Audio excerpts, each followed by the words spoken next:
There's just so much. You're listening to a Mamamia podcast. Mamamia acknowledges the traditional owners of land and waters that this podcast is recorded on.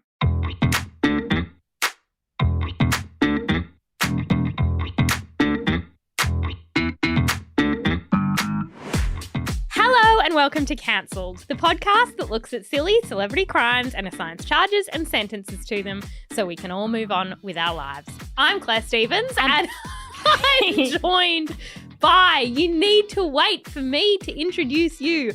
I'm joined by, well, are you introducing me or am I introducing myself? Introduce yourself. Jessie Stevens. And this is the first episode of Cancelled we've recorded since I had my baby, right? Yeah. Because we recorded a bunch in advance, been dropping them, and now we're recording a new one. I think I'm rusty. No. This is the one that we're recording. That we're recording now. And post a new lazy girl in the world. Oh. Which, follow us on Instagram to see Luna in a lazy girl onesie. That's so fun. Lazy baby. Okay. So lazy. Jessie, she had weight issues because she wouldn't eat enough because she was so lazy. It was a whole thing. She kept falling asleep and you had to tickle her under the chin. Yeah. Anyway, Jessie, do you have a lazy girl story for us today? I sure do. Okay, this one, brilliant. 10 out of 10. Hello, Jessie and Claire. That's us. My name was first. Interesting. I hope you're both well. That's nice. Lovely. A couple of days ago, I was chilling on my sofa, as one lazy girl does, when I realised that one of my fingers was covered with something green and gooey. I was very confused about it. I had no idea where it had come from and how long it had been there. There was quite a lot of it. And I guess the right thing to do, given I had no idea what it was, would have been to wash my hands. And she acknowledges to wash my hands. And when I say hands, I mean specific finger. Because why would I have troubled myself to wash the whole hand when it was just... Yeah, obviously. We all know, I was about to say something, I don't know if other people do this. When you insert a tampon, do you sometimes just wash the single finger? Okay. Yeah, with soap. Yeah. But I go, that's the only thing that touched it. But I am not sure enough about how germs work to know whether it does travel. Sometimes I imagine little green men kind of running down the hand. No, I think if you put your finger up there, it's your finger that needs a wash. Okay, well, that's what she's saying is she would have only washed the finger. She wouldn't have washed the whole hand. It gets a bit cold. She says, and when I say hands, I mean specific finger because why would I have troubled myself washing both my hands? That's 10 fingers when there was only one finger that was green and gooey. But I was too busy lazy girling. So I just sucked the mysterious green and gooey substance off my finger. She thinks it might have been avocado, but TBH, not 100% sure. Lazy girl. She's a lazy girl. My partner witnessed it and lost quite a bit of respect for me that day, but I stand by my actions. Okay, because the thing about avocado as well, it can be risky. If it's not a good avocado, you could lick that and go, ooh. And my question is, had you come into contact with avocado recently? Because that could be a dead giveaway. But lazy girls know the lick. They know the sniff. They know when they see something on their shirt and they go, no one will notice. No. And then you look down and you do a quick sniff and you go, oh, no, that's a change. I'm not sure what it is, but it's not my job. It needs a change. To work out what that is. Yeah. At night, sometimes I'll sit there. Sitting with my partner recently, he turned to me and he said, you've begun to leak. And the whole side of me, just boob juice, otherwise known as milk, had leaked on my shirt. It's breast milk. Jessie, on today's episode, we're talking about Ashton Kutcher. Ladies and gentlemen, Ashton Kutcher. I'm here. I am your genie. I've been summoned and now it's time to grant you a wish. You're sure you're a genie? Because you look more like Ashton Kutcher. Christopher Ashton Kutcher is an American Christopher actor. with a CH? Yep. The other day, I tried to book something for you and I said, booking for Claire. And the woman on the other end of the phone said T-U and I haven't stopped thinking about it. Anyway, continue. I can't work out what name she thought I said. I can't work it out. That's weird. Yeah. But he is an American actor, producer, and entrepreneur. I hate when celebrities actually have a different first name to what they are known as. It really throws me. That is all celebrities. Like, actually, I thought he was Ashton, but now he's Chris. My name is actually not even Ashton. Ashton is my middle name. My first name's Chris. Chris Kutcher. Ooh, yuck. No, he wouldn't. No career for Christopher Kutcher. Ooh, that's even worse. And Hollywood has too many Chris's. Yeah. So, I mean, smart move becoming Ashton. He started his career as Michael Kelso on that 70s show, which we'll get to. And he went on to star in a bunch of movies like Dude, Where's My Car? Which I found so stressful. Dude, where's my car? Where's your car, dude? Dude, where's my car? Where's your car, dude? You need to find your car. Yeah. And we've all lost our cars. The amount of times I go to a car park and I'm like, I don't Didn't write know. it But down. it's honestly so stressful. Yeah. And it's a whole film. He was also in a bunch of romantic comedies like yeah. Just Married and The Butterfly Effect. Remember when we were kids and I used to have those blackouts? Well, some of those memories have been coming back to me. There are moments in life we choose to remember, Do you think that we'll be together forever? and some memories we can never forget. Jesse, he's a twin. Oh, I always forget this. Yeah. I just like knowing when celebrities have a twin. Oh, I've definitely done a story. Celebrities you didn't know were twins. Yeah. Ashton, Scarlett Johansson. Johansson. Her twin is a boy.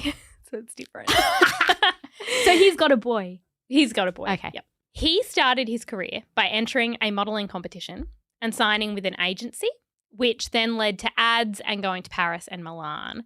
But Jess, he entered the modelling competition in 1998. He was cast in that 70s show in 1998. I get the sense that it was legit like his first audition. Do you know what I mean? Like, this man was not hustling. Things happened quickly. It happened quickly. They went, oh my God, your face. May I put a camera in front of it? Yeah. He And- was good in that 70s show. Yeah. Like, I genuinely do not know a lot about this story. It's a great show. It great was. show. I really It was. enjoyed it. God, we are such the perfect couple. I'm cold too. Well, damn, Jackie, I can't control the weather.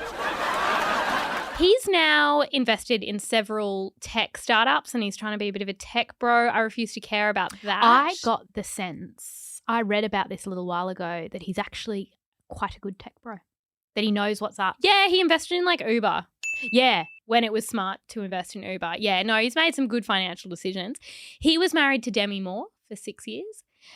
Then he started dating Mila Kunis and together they have 2 kids. But Jesse, I have many a bone to pick with Ashton Kutcher, particularly in terms of his recent very naughty behaviour. For context, one of Ashton Kutcher's best friends, actor Danny Masterson, was recently convicted of 2 counts of rape. He was in that 70s show with Ashton Kutcher. Ashton and his wife Mila wrote Danny Masterson glowing character references and then issued an apology for those references. That is one of the most uncomfortable things I have personally ever seen. We are aware of the pain that has been caused by the character letters that we wrote on behalf of Danny Masterson.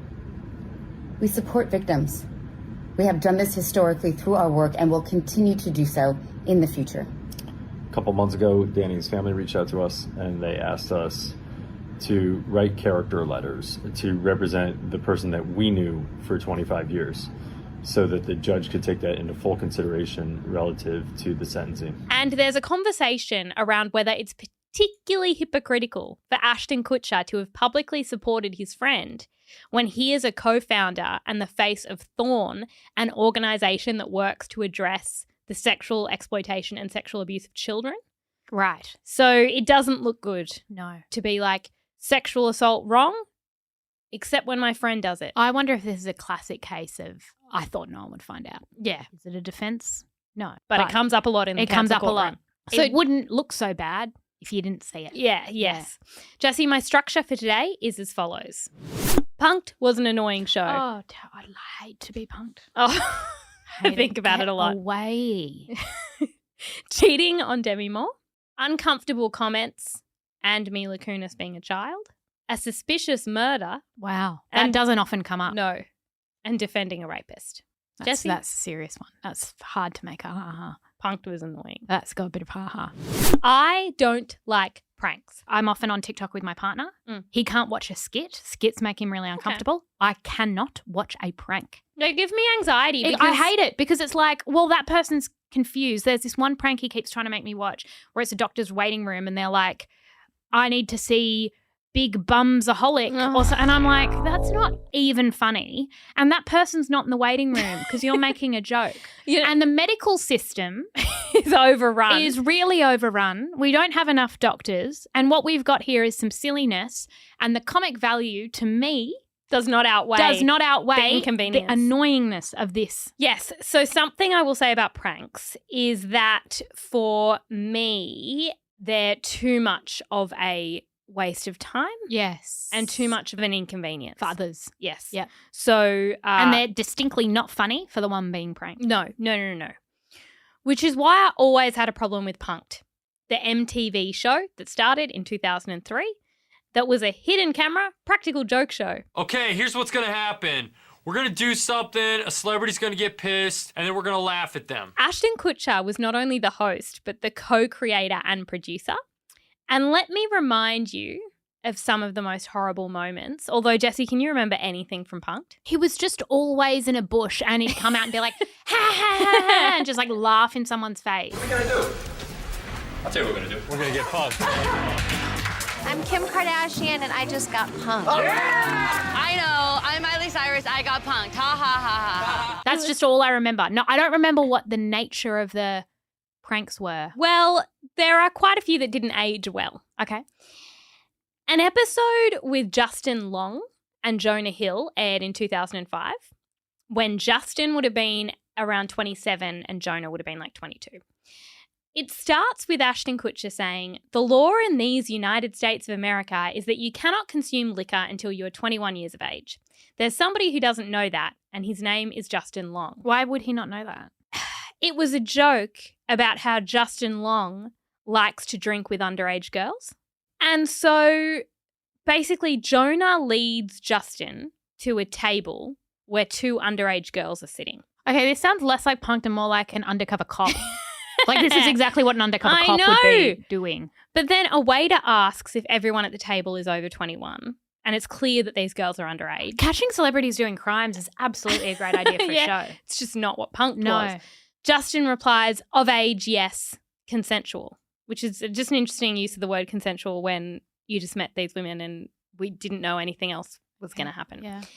When the manager, who's in on the joke, then asks everyone for IDs, which the girls say they forgot, Justin replies, "Let's say hypothetically they don't have IDs. We pay the tab and then we'll leave and we don't have to worry about it." So he's basically trying to say to the waiter, sorry, I'm Justin Long.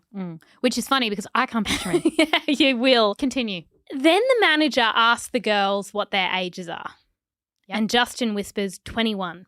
Oh, that's so patronising. I know. It's like, I remember when we were kids, this is probably also illegal, but Dad would be like, when we go into the thing, pretend you're under the age of 8. Because it was like a half-price ticket. No, it was on public transport. I think there was a thing. No, you had to be under 12. Yeah. So we would be 16, like, bleeding with the boobs coming out of our shirts. And Dad was like, "You're 11. I was like, "Are we poor?" That's what he was doing. Yes. Upon being told one of the girls was 18, Justin Long adds, "That's close." He then tries to get the manager to have a pact with him, only to be confronted by the father of one of the girls who he is then told is 17. Like a rat. There's no need to be like a snitch about it. This is a situation. They have been out carousing and drinking with these girls. You in the car now. In the car. Ashley, you too. You're Justin. Guys, the infamous Justin. Well, last we get to meet each other. The last time I talked to you, I told you never to call my daughter again.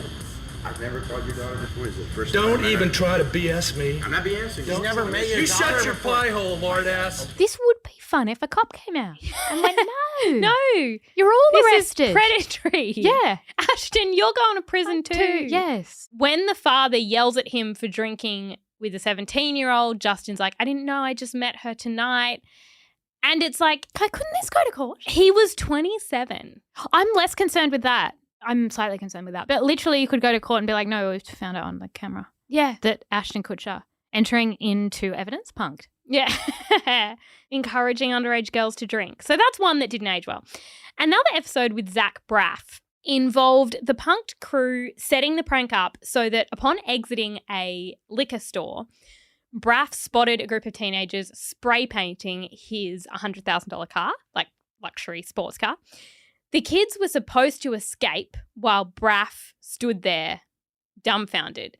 But instead, he adopted superhuman powers and chased one of them down and beat him up. And that actor was 12.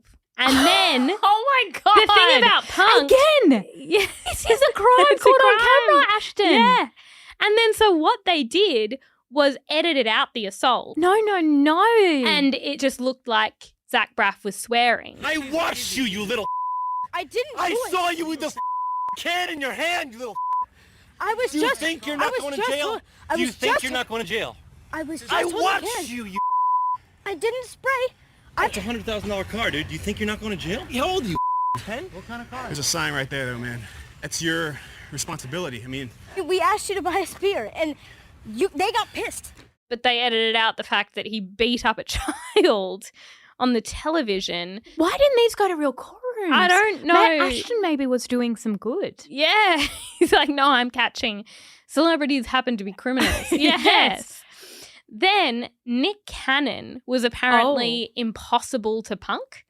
So apparently He's too busy reproducing. Having a million children. Nick Cannon, can you get your willy out of a woman for long enough to be punked? No, I absolutely cannot. No. It must occur while I am conceiving. Can you punk someone while they're conceiving? That's the question. Nick Cannon has 45 children. No, he has 9 or 10. I like children, damn it. I like having. You like procreating. I'm out here You're procreating. You want the canon, the canon name is going to live on. All right? Yeah. But the crew apparently tried to prank him 4 times with no success. What? Like, And how are you unprankable? None Does of he his just not episodes react? aired. No, see, I think this is so... Or was he just onto it? Fascinating. I think Yeah. he was onto it. And I think... If you're a celebrity around the time of Punked, every time I left my house and a mailman came up, I'd go, oh, I'm not getting fooled by you. Like, imagine trying to live your life knowing you're about to be punked. If you were Hilary Duff... Hi, I'm Hilary Duff from Lizzie McGuire, and you're watching the Disney Channel. You would know if anything slightly strange happened. You'd be onto them. And especially if you then spotted cameras. Or Ashton Kutcher wearing a hat that had leaves coming out that camouflage. looked like a pot plant. I would go, I think I'm being punked. I'm not that good of an actor. I know that. I'm man enough to admit it. But I think the Nick Cannon example is actually kind of part of the bigger crime here, which is the fact that what Ashton Kutcher did with Punked is he fucked with everyone's perception of reality. Because he was like, you may be being punked or you may not. And so Nick Cannon, for him to have been like, they tried to punk him 4 times, right? Imagine how many times he thought he was being punked. And he wasn't. And this comes to the heart of why we hate pranks. It puts you on edge. Because you get pranked once. So, for example, I walk out of this studio and someone goes, boo. Yeah. Well, now every time I think trauma. I was going to be a boo. Yeah.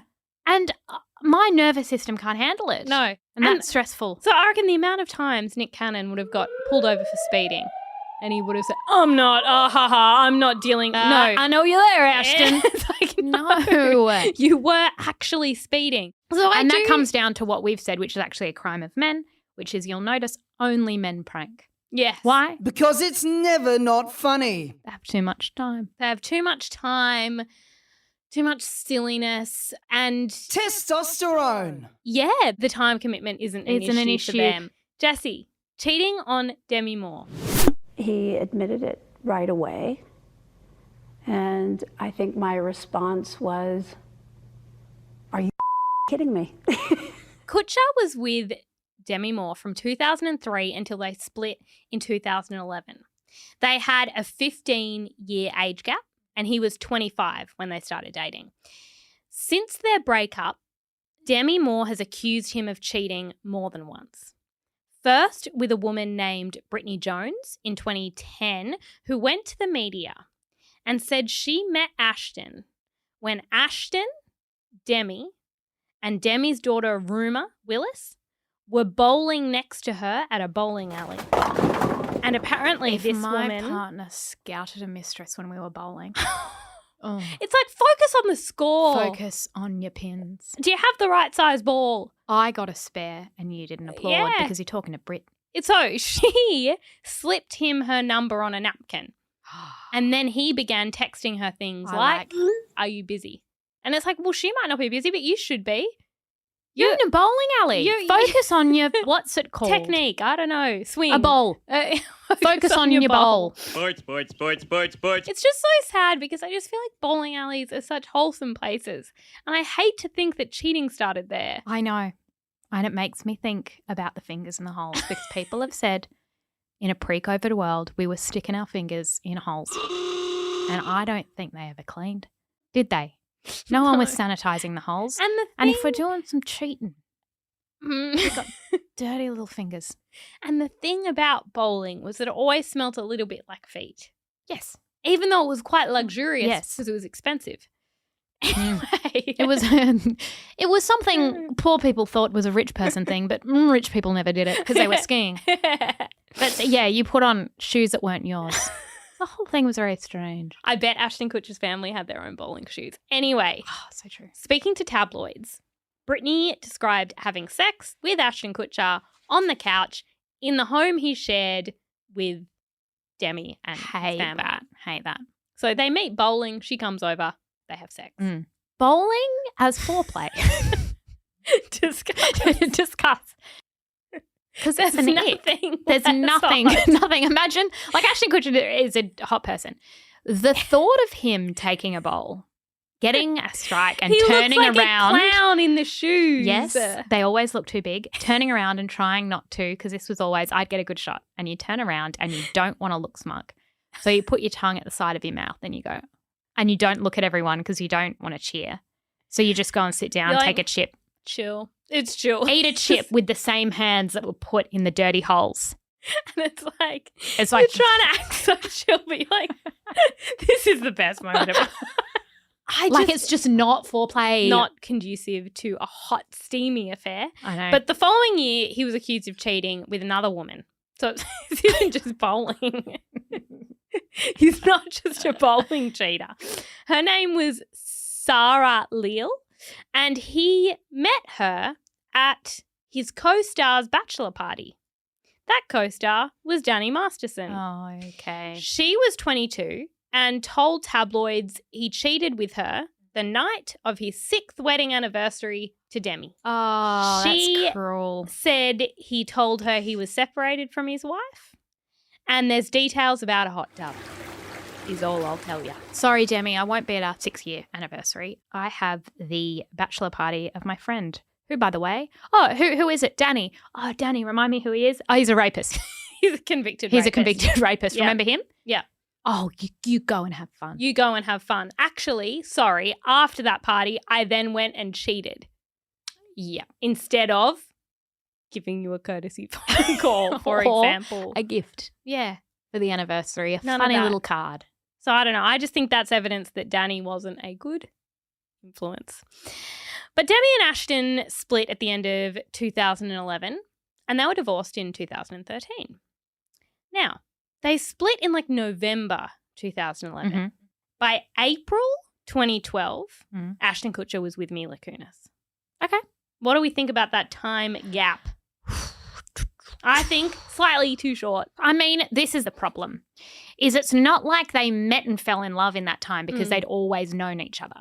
So I guess they could have just like gone from where they left off, which is like they'd worked together and they were good friends and stuff before. I don't know. I'm not too suspicious. Okay. But I have a soft spot for Mila. This has been really fun. Yeah, me too. Yeah. That's why I'm leaving her out of this. Okay. For the most part. And I should say that's because I've not read anything about their like apology. Like I don't know anything about that. We'll get to So I'll that. plead ignorance. We'll with get that. to that. Moving on to uncomfortable comments and Mila Kunis being a child, which I'm grouping together for reasons that will become clear. So, as you say, the interesting thing about Ashton and Mila is that they had known each other for 15 years because they had worked together on that 70s show. What's uncomfortable in hindsight is that Mila Kunis is on the record as saying she lied about her age to get the role on that 70s show. Yeah. She said she was 18. Yeah. She was 14. Okay. And she was playing the girlfriend of Ashton Kutcher and he was 19. All right, problematic looking back on it, but people didn't know she was 14. You know what I mean? Like is that really... So she got the job saying she was 18. Yeah. Once she was cast, everybody knew how old she was. Yeah, but what do you do? Well, here's something you don't do. A 2002 interview from The Rosie O'Donnell Show has resurfaced where Mila says Danny Masterson once bet Ashton Kutcher $10 to French kiss her while filming. She says in the interview... Are you saying that convicted rapist is a bad guy? Yeah. Wow, and more that broadly. He was sexually inappropriate. She says in the interview, I had never kissed a guy. He was very nice about it. She's talking about Ashton. I know, he was very nice about it. He was like, oh, don't worry. So I was like, okay. Then Danny goes and goes, dude, I'll give you $10 if you French kiss her. What would you stick your tongue in my mouth or some... What? No. For $10. You're making it sound like it was like really... okay, Dan, we had a little side bet going. Yeah. Like, Which was? It wasn't very as to whether or not, you're kissing on the show or boyfriend and girlfriend. Yeah. You would use tongue, right, Rosie? I mean, you would... It depends what kind of an actor you are, I guess. Absolutely, right? Yeah. So Danny bets me like $20 that I wouldn't do it. And of course I'm like, yeah, sure, what's the deal? You know? And then the cop showed up and you got arrested pretty much. Mila maintains she didn't let Ashton French kiss her, but he has said he won the bet. And it's like, I just don't think you can joke about that now. And speaking of people we cancel along the way, did you say Danny? I'd say Danny Masterson has been cancelled in a court of law. And by cancelled, I mean convicted. To 30 years to life. He can't come to our courtroom. He's in prison. Danny Masterson has been dealt with. Yep. A bunch of other uncomfortable comments from Ashton Kutcher have surfaced recently, including a comment he made in 2003 about Hilary Duff. So she was 15 at the time, and she was going to be on Punk'd. So Ashton introduced her by saying, Hilary Duff is in Lizzie McGuire. She also has an album out. She's going to be in a movie called Cheaper by the Dozen. Oh, excellent film. And people just don't have 12 kids anymore. Yeah. And she's one of the girls that we're all waiting for to turn 18. Hilary Duff. I huff and I puff and I blow the duff down. Hilary Duff is in Lizzie McGuire. She also has an album out. She's going to be in a movie called Cheaper by the Dozen. And she's one of the girls that we're all waiting for to turn 18, along with the Olsen twins. Yeah, yucky. Yes. So he has got criticism for that, kind of the underage girl joke. And another reason the underage girl jokes don't sit quite well is because the charity organisation he founded and runs, Thom, is about child sexual abuse and sexual exploitation. Right. So it's a bit uncomfortable that he's like, no, child pornography is a huge issue, child exploitation, child sexual abuse. Oh, I'm waiting for Lizzie McGuire. But are these different Ashtons? Like, has he evolved? Are these at different points? Like, he's a young guy then who's saying stupid stuff within the context of 2003, which is disgusting and, like, never should have been said.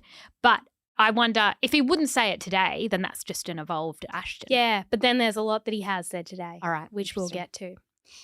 A suspicious murder. It just doesn't come up in the cancel not courtroom. For Mariah? No. Not for Megan? No, it doesn't come up a lot. No. But we got to talk about it. Because he had an ex-girlfriend die, that's all I know. Yes. So this story came up recently because one of Danny Masterson's accusers posted on Instagram saying the following. Dear Ashton, I know the secrets your role model keeps for you. By role model, she meant Danny Masterson. Ones that would end you. Did you forget I was there?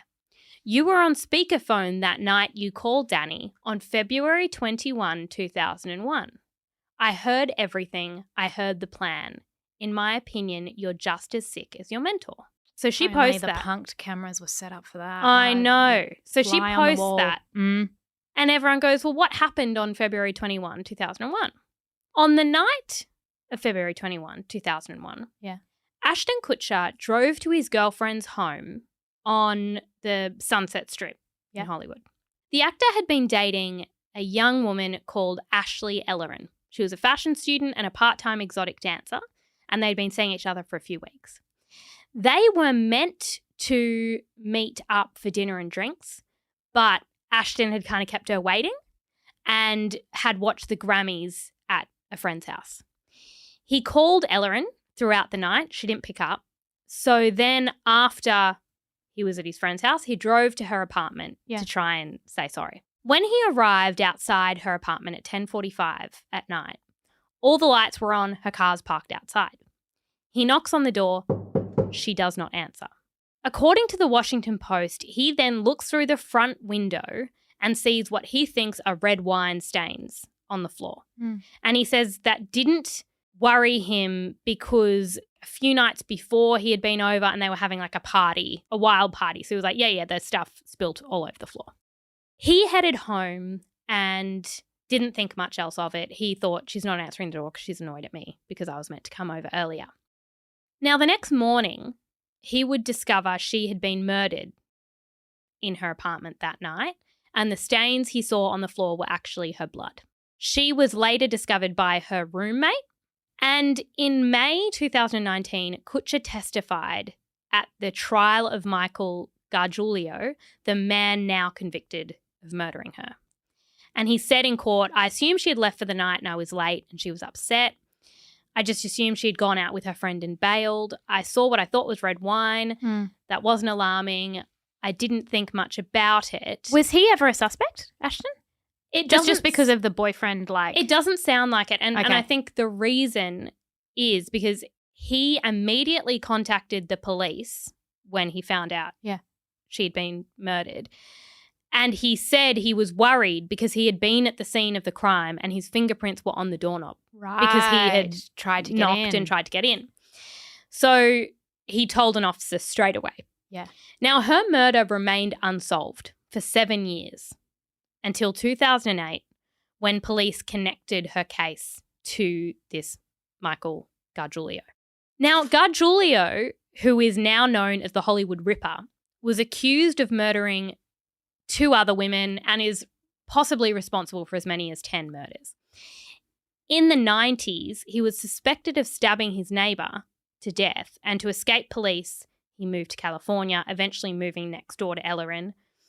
Now, Ellerin's friends had noticed him and thought he was creepy, and he had been invited to a few parties at her house. I imagine that if he was convicted, there would have had to be DNA evidence. Like, it would have had to be beyond reasonable doubt. Yes. The way he was eventually caught was that one of his victims fought him off. They found his DNA everywhere. Yeah. And then they found enough evidence to connect him to all these other murders.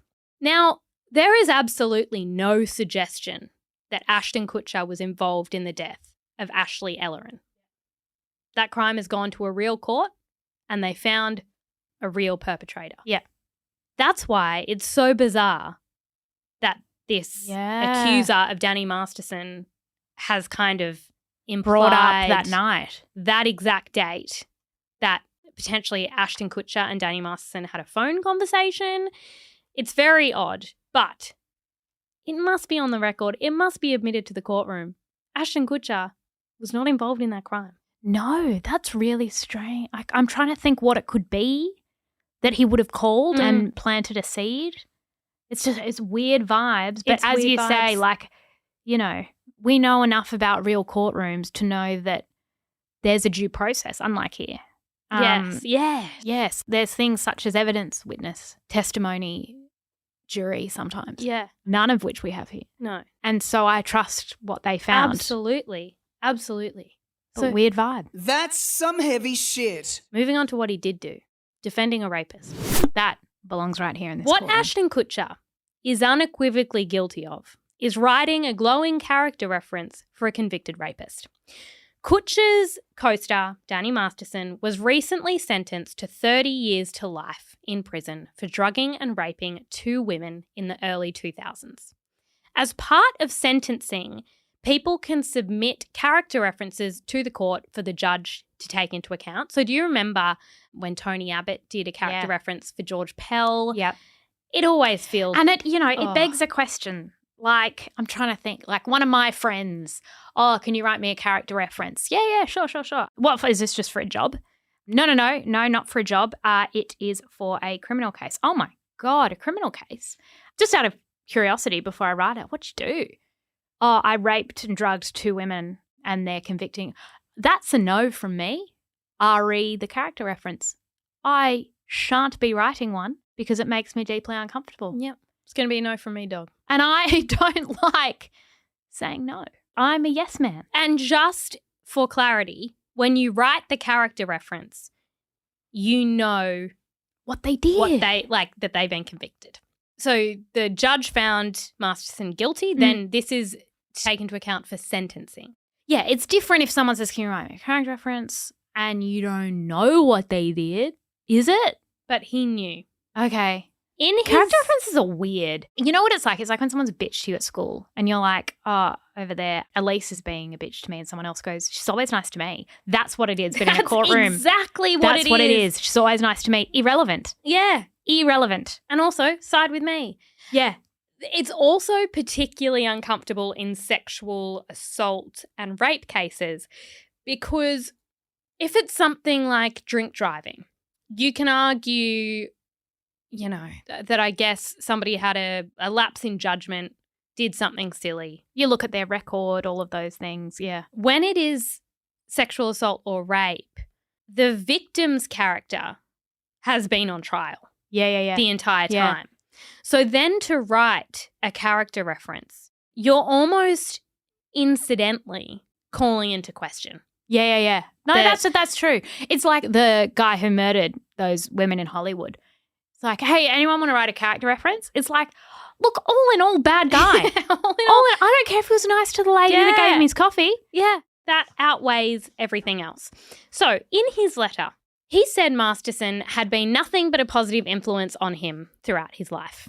He said, over our 25-year relationship, I don't ever recall him lying to me. He's taught me about being direct and confronting issues in life and relationships head on, resolving them and moving forward. This is so weird. Danny is a person that is consistently there for you when you need him. While I'm aware that the judgment has been cast as guilty on 2 counts of rape by force, and the victims have a great desire for justice, I hope that my testament to his character is taken into consideration in sentencing. I do not believe he is an ongoing harm to society, and having his daughter raised without a present father would be a tertiary injustice in and of itself.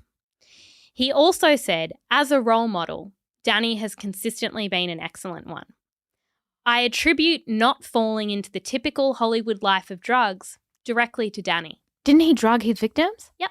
But he didn't drug Ashton. He didn't drug Ashton. He didn't drug me. And Ashton, he didn't rape me, is what Ashton's saying. So what's the problem How here? bad can it be? He then wrote about an incident where Masterson went out of his way to defend a stranger in a pizza place. I'm so sorry. I don't care. Oh, my God, I'm so sorry. That actually, I just don't care. He said that there was this boyfriend who was not behaving right. Oh. Yeah. Oh, in that case. And Danny Masterson was the first person to jump to the defense of this girl. Oh. He has always treated people with decency, equality, and generosity. If my friend who was a rapist said, can you write me a character reference? Actually, I wouldn't reply. They're going to prison. Yeah. They're going to prison, so they're not going to chase you up about it. Are they even going to know? Yeah. It's not like your friendship is really going to evolve. Like, I don't know why you would write one. I think you cut them off. Yeah, just cut them off. But Ashton received a lot of criticism for his character reference because people were basically saying the thing about a character reference is that it is re-traumatizing to victims. As I said, in sexual assault cases, it's the rare case where the victim is the evidence. Yeah. And the victim is on trial. Yeah. So it's like, oh, did you drink too much? Are you the type of person who'd lie? Are you the type of person who would entice someone just to trap? Like, all of those things are in question. And the guy's just, often, the man is just sitting there like, yeah, you liar. It's a crime like no other. So to then have these character references, and there were 50. From some of the most powerful people in the world. Yep. From someone who literally runs a charity, as you say, in this space, to just go, I just need it on the record that he's a nice guy. Yeah. So there were 50 character references. How much do you reckon nice in a pizza shop should knock off your sentence? Well, according to the judge, not much, because it was a bloody big sentence. I like that the judge was clearly like, I don't give a fuck. I don't give a single And what fuck. pizza did Danny have? Did he have a pepperoni? Well, Danny should just have the 5 years then because he was a good guy in the pizza shop. Like, oh. Did he tip? No one cares, No Ashton. one cares. No one cares that he was a good friend. So then Ashton and his wife Mila do an apology video. We are aware of the pain that has been caused by the character letters that we wrote on behalf of Danny Masterson. We support victims. We have done this historically through our work and will continue to do so in the future. A couple months ago, Danny's family reached out to us and they asked us to write character letters to represent the person that we knew for 25 years so that the judge could take that into full consideration relative to the sentencing. Now, do you think they didn't know they were going to get caught? well, here's the weird thing. So Iggy Azalea recently did a character reference for somebody, and when it got made public, she said, I didn't know it was going to be made public. Yeah. So people have sort of thought that that was the case for Ashton and Mila, but other people are like, nah, they would have known. They would have known. So they did this apology. And there's a really funny image of where they were in their house to record the apology because clearly they wanted to look relatable, but they live in this multi-million-dollar house. And so they're in like this corner of their backyard. So it looks like sheddy. It looks sheddy. Yeah. And they sit there and they're acting. There's no other way. I haven't watched it. There's no other way to describe this apology video except it's two actors acting an apology. That's embarrassing. And I don't know why they did it as a video and not as a written statement because it's worse. It's cringy. When I can see you. So Kutcher said, the letters were intended for the judge to read and not to undermine the testimony of the victims or re-traumatize them in any way. We would never want to do that and we're sorry if that has taken place. Does he at any point say, I believe the victims? No. Interesting. No. Like, mate, you undermined their testimony when you said... when you brought up the pizza shop. Well, but also when you said Danny has never lied. And also when you said he helped you stay away from drugs. Yeah. Because it's like, well, he didn't help them stay away from drugs. He drugged them. He drugged them. Do you think it's awkward, given Kutcher's work with Thom, that it's a little bit like I defend people from sexual abuse except when it's my friend who does it, in which case that's different and I'll support him? Do you think that's awkward? In Ashton Kutcher's defense, Danny's a fun guy when pizza's involved. Okay. Okay. And Danny helped him cheat at his Danny bachelor helped party. him cheat. Yeah. That's exactly right. And maybe Danny even kept the secret for him. It was a terribly kept secret because I know about He's a it. trustworthy, lovely friend. He can't be doing the bad things. Oh, sorry. No, he is doing the bad things. But more importantly, he's my friend. He's my friend. And let me sign my name. Ashton Kutcher. I'm Ashton Kutcher. You may know me from Punked. I am to be taken seriously for my work on Punked. I'm a fun guy. I am to be trusted. Like when I breach people's trust through punking them.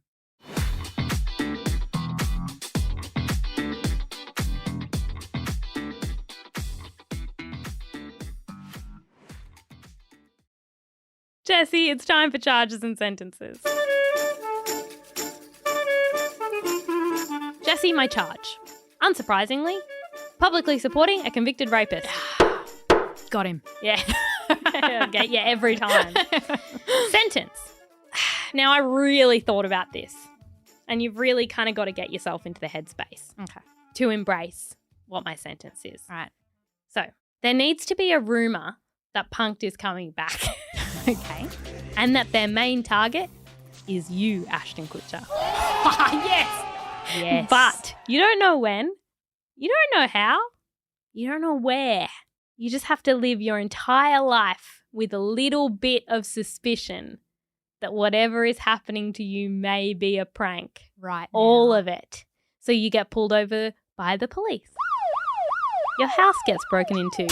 They're like, you have to pay $100,000 in tax. And he's like, but where's the cameras? No, sir. Where's your $100,000? Seriously. Seriously, you're going to prison. You can be next to your friend Danny. Yeah, in the cell. There's an earthquake warning. Is it real? He doesn't know. I really wanted... Your house is on fire and he's just running around looking for the cameras. Yeah. Guys, you real got me good. No. It's you burning. have no house. It's burning. I need his entire view of reality to be skewed because of the premise of the show he created. Yes. I need him to always be in doubt every minute. Yeah. Every second of every day. What's real, what's not. For the fun of a guy. And that it was all about just for the fun of Ashton. Yeah. Who's the equivalent? Like, let's say it's Harry Styles, right? Yeah. That's a new punked. Yeah. Right? Watermelon sugar punked. You've been punked. And it's just all for Harry's fun. But your life is hell. Yeah. Your life is actual hell. Ashton Kutcher's life gets I think it's like living in a kind of purgatory for the rest of his life. Because he never knows when he's going to get punked. Yeah. And I think actually he never does get punked. Because the problem is that once he gets punked, he thinks it's over. It's relief. Yeah. And we don't want that. No. It's going to never to happen. Yeah. And I think that's a really uncomfortable punishment to live with. And I think it's what he deserves. I think it's quite Greek. Yeah. Like tragedy. Tragedy, Greek tragedy. Yeah. Yeah. I love that. Jessie, what's your charge and sentence? My charge, because you did the bad stuff. Mm. Like the actual, obviously, you shouldn't have given the character reference. But also, obviously, punked is a crime. Yeah. It was annoying.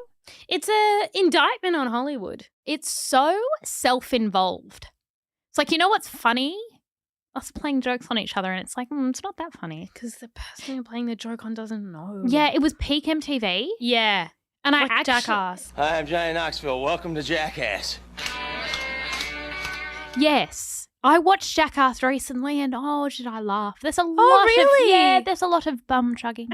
There's a lot of, at least they've got genuine injuries and it's funny and they're putting themselves on the line. The issue with Ashton was he was putting other people was everyone on the else line. was being set up. Mm.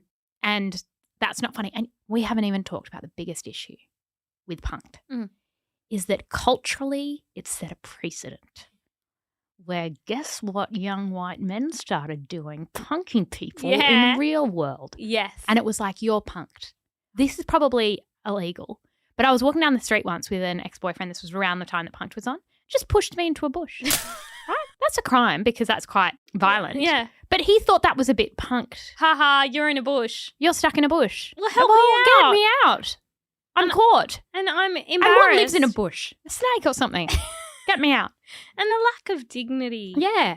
I don't like everyone, it. White men need to trick less. And not more. Someone's going to get hurt. Someone's going to get hurt. Which they did when Zach Braff attacked the 12-year-old.